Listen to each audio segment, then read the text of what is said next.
Bueno, profe, buenas noches, espero que te encuentres muy bien. Esta es la presentación de estadística descriptiva acerca del conjunto de datos que nosotros escogimos. En este caso, nosotros escogimos pues, una base de datos que tiene por nombre Calferlo. Primero, una pequeña contextualización acerca de que tratan pues, los datos que nosotros escogimos. Lo primero es que la industria automotriz con el pasar de los años ha pasado de ser una industria puramente mecánica a adoptar procesos de alta integración tecnológica, ¿cierto? Lo que ha permitido pues, una gran evolución en los vehículos, brindando confiabilidad, comodidad, eficiencia y finalmente lo más importante que es la seguridad de las personas. En la actualidad los automóviles utilizan numerosos sistemas mecánicos, eléctricos y electrónicos que trabajan en conjunto para garantizar de manera correcta el funcionamiento de los vehículos. Sin embargo, pues debido a esta precisa complejidad, las fallas en los componentes pueden provocar disminuciones en el rendimiento y pues hasta afectaciones críticas que pueden poner en riesgo la vida de las personas y tienen grandes costos de reparación. En este contexto, el análisis de datos relacionados con las fallas se ha convertido pues, en una herramienta muy importante dentro de la industria automotriz. El mantenimiento productivo y la ciencia de los datos aplicada a la industria. En este caso, la identificación de los patrones en las fallas de los vehículos pues, nos permiten identificar qué variables son las que podemos modificar en el funcionamiento de los vehículos para pues así optimizar, solucionar fallas y pues mejorar la confiabilidad y la confortabilidad y la seguridad de las personas que utilizan estos dispositivos.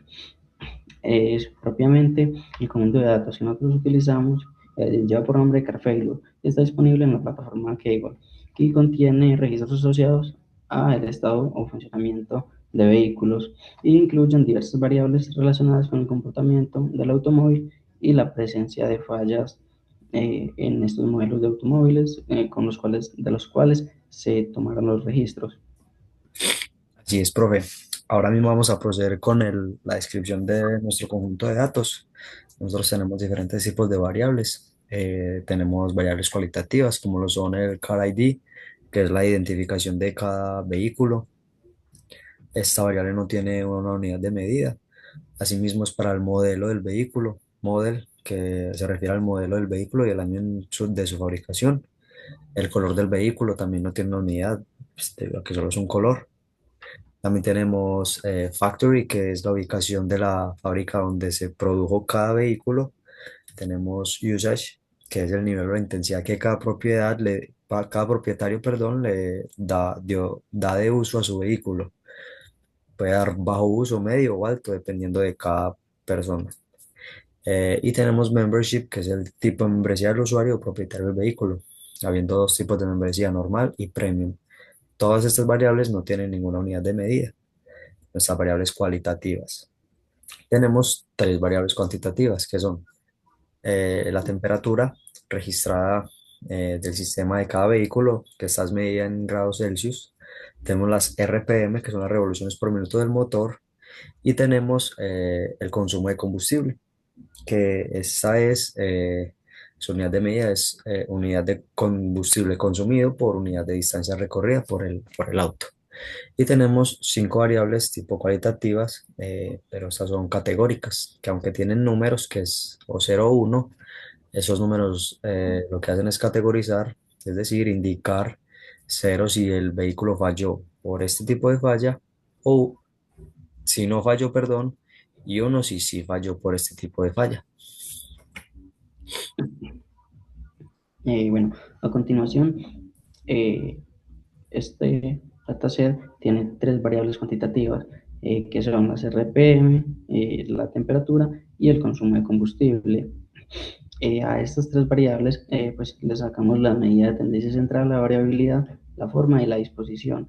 Pues las medidas de tendencia central son la media, la mediana y la moda, de los cuales pues, de estos tres valores podemos ver que la media es mayor que la mediana y que la moda, lo cual nos indica que bueno, pues que las tres variables que presentan esta misma característica tienen sesgo hacia la derecha, es decir, que la mayor concentración de datos se encuentra hacia la izquierda de la gráfica y que tiene pues algunos cuantos datos atípicos hacia la derecha. Bueno, eh, esto es una primera visualización de los datos. Ahora continuamos pues, con una visualización más específica por medio de las gráficas, donde pues, las gráficas nos confirman la hipótesis que habíamos sacado antes con los valores de la media, la mediana y la moda. Ahora, estos tres valores tienen una misma, bueno, estas tres variables tienen una misma característica. Su mayor concentración de datos es hacia la izquierda y tienen valores atípicos hacia la derecha. Y esto pues nos lleva a preguntarnos por qué. Y lo que pasa es que estamos analizando pues, vehículos y propiamente estamos analizando motores. Las RPM son una variable de salida del motor, la temperatura también lo es, y el consumo de combustible, bueno, pues finalmente también lo termina haciendo. Ahora, por ejemplo, las RPM en un motor, hoy en día los motores, pues casi que todos están por encima o trabajan en un régimen de 1000 a 1500, 2000 revoluciones, por lo menos en vehículos, automóviles cuando están en ralentí, lo cual hace que nos eh, demos una idea de que cuando los vehículos están por encima de 2000 o llegan incluso a 2500 RPM, como es el caso, o como en los casos que nos muestra la gráfica, los vehículos pueden tener alguna falla puntual. Lo mismo pasa con la temperatura y con el consumo de combustible. Son valores que deben estar estandarizados.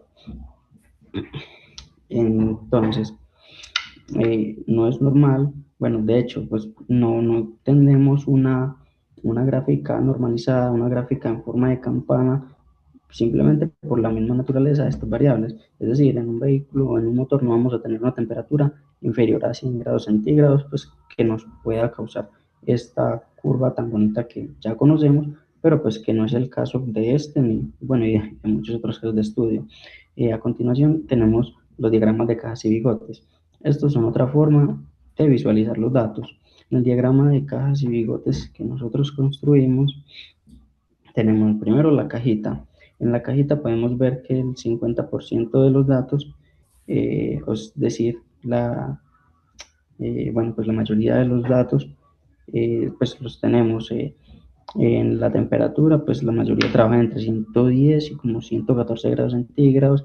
La mayoría de los vehículos trabajan alrededor de 150 RPM y tienen un consumo entre 650 y 700 unidades de combustible sobre unidades de distancia recorrida. La línea horizontal que tenemos en la caja nos indica la mediana, es decir, que nos divide los datos en partes iguales. Los punticos azules son los datos atípicos, que son los modelos a los cuales deberíamos ir a revisarnos por qué es que están saliendo como datos atípicos. Y pues los códigos rojos, en este caso, simplemente es la variable CRID que nos dice pues qué modelo de carro nos está causando este dato atípico. Bueno, a continuación tenemos ya más detallados el histograma de frecuencia y las gráficas de densidades, que son dos formas de visualizar los datos de manera más específica. El histograma de frecuencias. En el histograma de frecuencias podemos visualizar los datos de forma discreta y en las gráficas de densidad de forma continua. Y visualizar los gráficos pues de forma continua nos sirve para entender cómo se concentran los valores más altos. Excelente, profe. Por acá ahora tenemos el análisis de las variables categóricas. Iniciamos con las tablas de frecuencias. Tenemos 5 tablas de frecuencias para los 5 tipos de falla.